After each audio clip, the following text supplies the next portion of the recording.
welcome to our lesson for today. So remember last time we talked about how Jeroboam became king over the northern tribes, and that was where they said Israel, they called it Israel, and Rehoboam remained king over the southern tribes, and that was Judah and Benjamin, and they called themselves Judah. So now Jeroboam is king, and he's happy, and he's taken over a lot of the kingdom that belonged to Solomon, except Judah. Now in Judah, that was where Jerusalem was. And remember, in Jerusalem, Solomon had built a temple for God. So that was where the temple was. And that is where the people went to worship.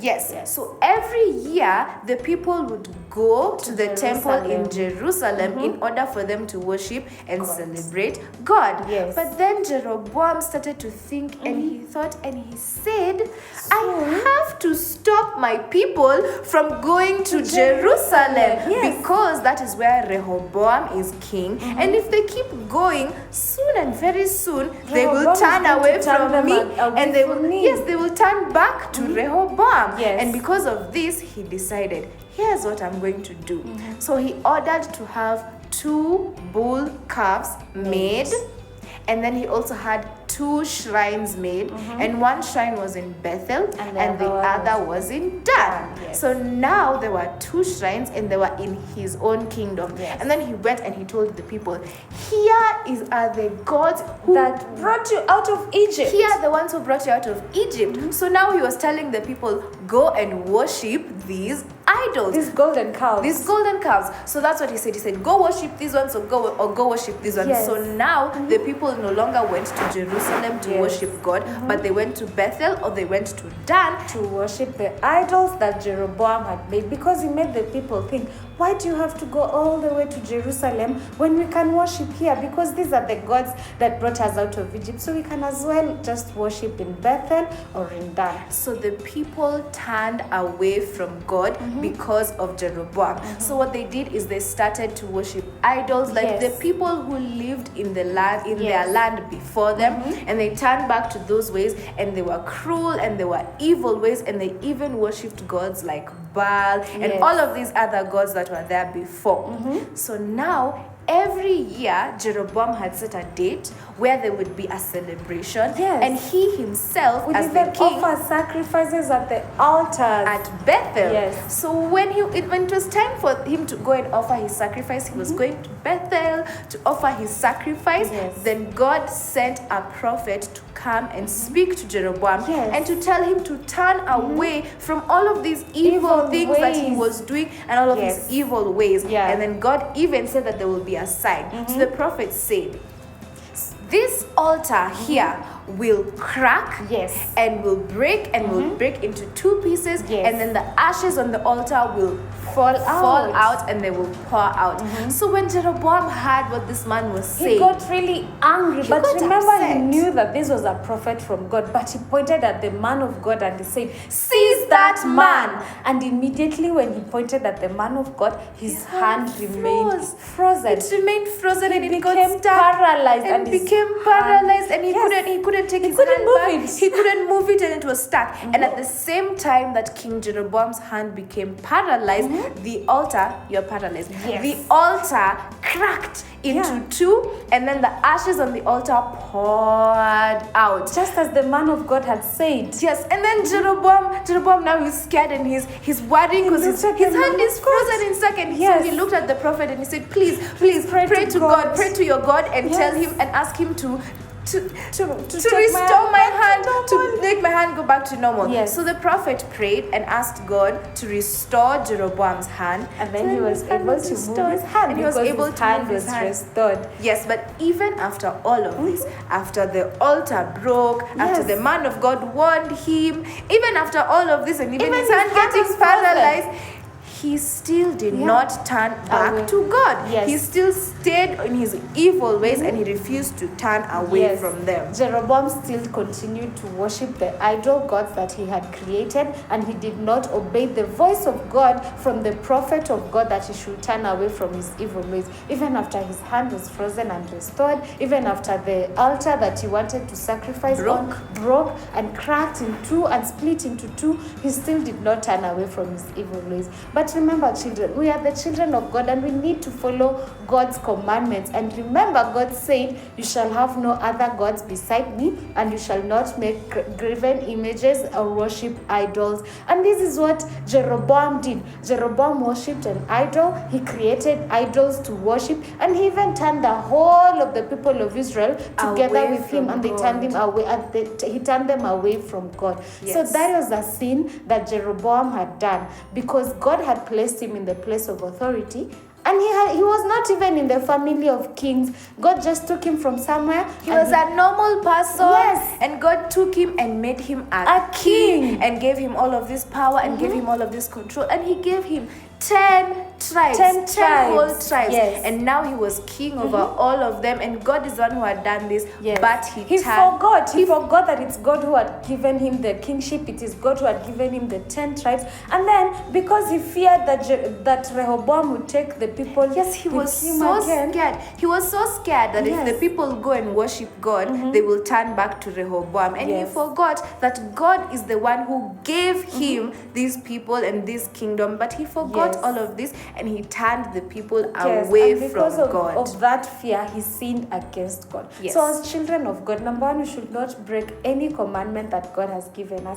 And number two, the blessings that God gives us should not take us away from God. So Jeroboam was blessed, and he became a king of 10 tribes in Israel. But because of that blessing, he feared, because he loved his kingship. He loved the power. His blessing would be taken away. Yes, so we need to know that when God blesses us, we should not use that blessing to turn away from God or to disobey God. So every blessing should bring us closer to God, because we are the children of God. So now we are going to stand up and sing our song. Let's all stand up and sing this song.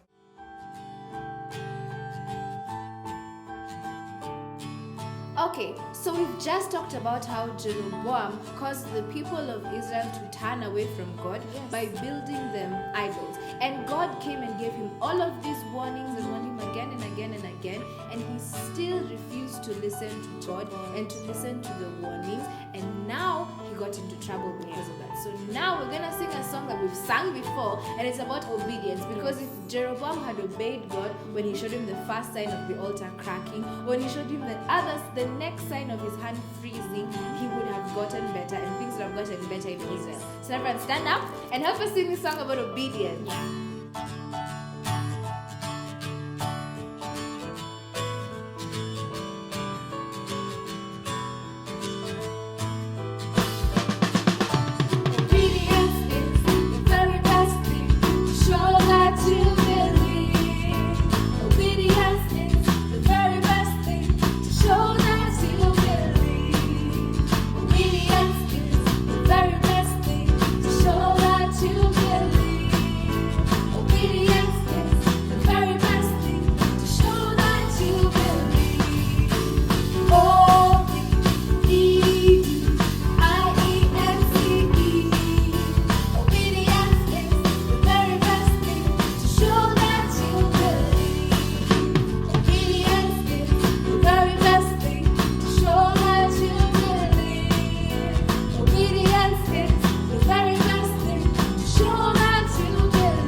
Okay, kids, it's time for us to do our craft. Now, we've just talked about how Jeroboam turned away from God and even got the people to turn away from God by creating idols for them to worship, and how God warned him that he should not do this and he should go back to following God.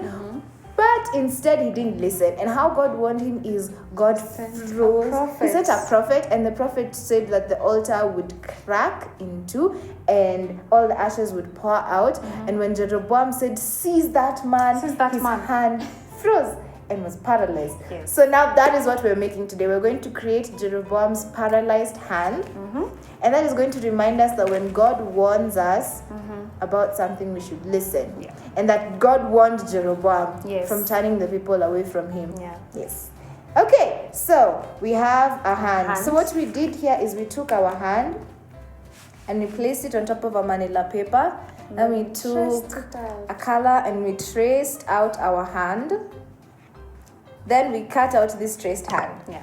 and it became a hand. Yeah. So we have a hand made of manila paper. Then we have our base paper, and this is where we're going to stick our hand. So I want you to take your hand and I want you to color it because it's very white right now. So we're going to color our hand. Okay, so once you have your hand colored, the next thing I want you to do is I want you to take a purple color, and now we're going to draw the veins that are in all of our hands. Yeah. And these veins, we are going to be able to see them because remember we said his hand was paralyzed. Yes. So now I want you to take the purple color and draw veins, color veins on so they look like so it actually looks like his hand is paralyzed.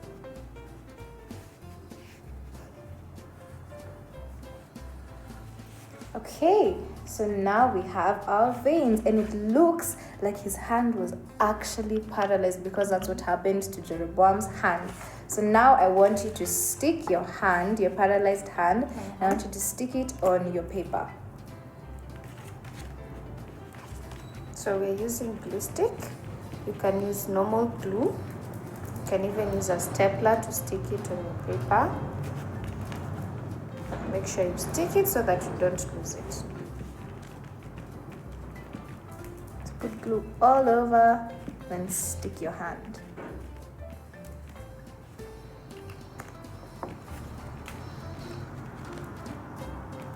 So remember, you're putting glue on the other side that you have not colored. Yes, the side that's not colored is where we're putting glue.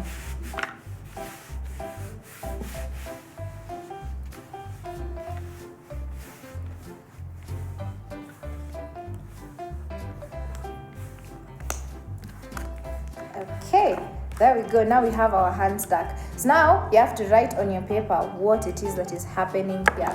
Just take your pen and then write Jeroboam's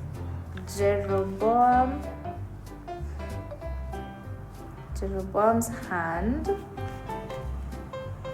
is paralyzed.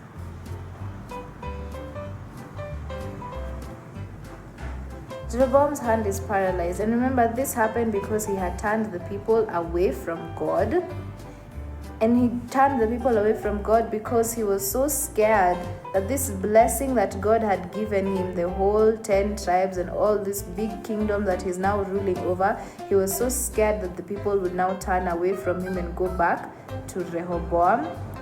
And because of this, he sinned and he turned the people away from God. So we find this story in 1 Kings chapter 13. So 1 Kings 13. And that's where we find the story of Jeroboam turning the people away from God. Yeah. Okay, so Jeroboam's hand is paralyzed, and now we have the paralyzed hand in front of us. And this story is found in 1 Kings chapter 13. And this is going to remind us that we should never turn away from God. No matter what we're scared of or anything, when God gives us a blessing, it is ours and no one can take it away from us. Yes. And also we need to watch out for the warnings that God gives us when you do something wrong so that we can be able to repent and turn back to God. So this was Jeroboam's sign. This was one of the signs that God gave him, but still he did not turn away from his evil ways. And that was really sad. So as children of God, we have to turn away from our evil ways and turn back to God. So that's our lesson today, and that's our craft today. Until next time, Bye!